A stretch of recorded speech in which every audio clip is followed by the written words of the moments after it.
আসসালামু আলাইকুম। আপনারা জানেন যে এখানে পাইনিয়র 33-55 জাতের ভুট্টা লাগানো হয়েছে। ভুট্টার বয়স মোটামুটি 28 দিন।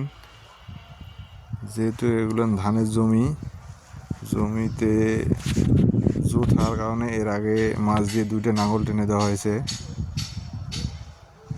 এখন মোটামুটি জমিতে আগাছার পরিমাণটা একটু বেশি থাকায় নিড়ানি দিয়ে টেনে দেওয়া হইতেছে।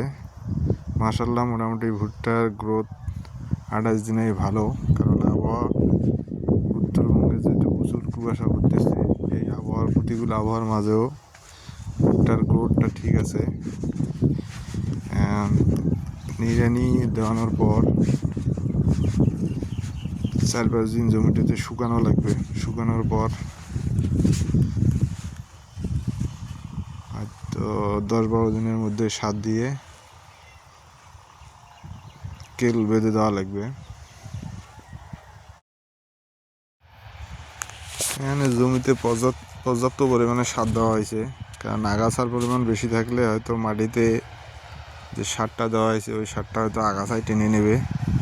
ভুট্টার গাছ এখনও ছোটো আছে, এই অবস্থায় হয়তো ওই পরিমাণ সারটা টানতে পারবে না।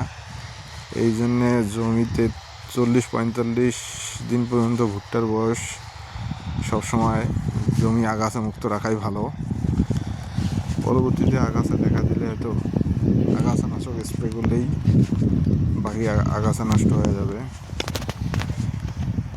তো দ্বিতীয় ধাপের সারটা প্রয়োগের আগ পর্যন্ত যতটা সম্ভব জমি আগাছা মুক্ত রাখাই ভালো, কারণ আগাছা মুক্ত রাখলেই জমির ভুট্টার গ্রোথটা ভালো থাকে।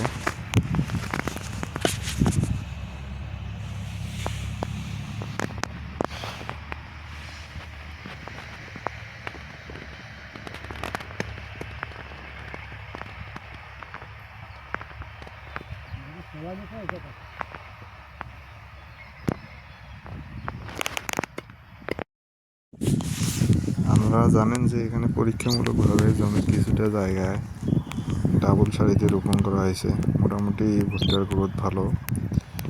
তো ফলন হওয়া পর্যন্ত দেখা যাক ডাবল সারিতে ফলনটা কীরকম হয়। ভালো থাকবেন।